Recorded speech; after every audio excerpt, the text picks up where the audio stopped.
You ask Tiger to solve. This deals with linear equations with one unknown. The final result is x equals 13. Let's solve it step by step. Simplify the expression. Expand the parentheses. Simplify the arithmetic. Group like terms.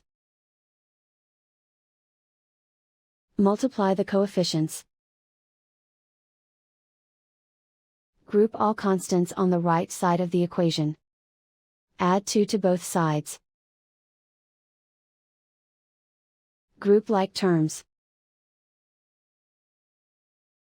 Simplify the arithmetic.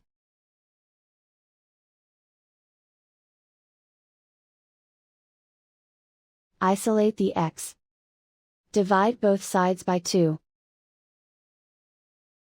Simplify the fraction. Find the greatest common factor of the numerator and denominator.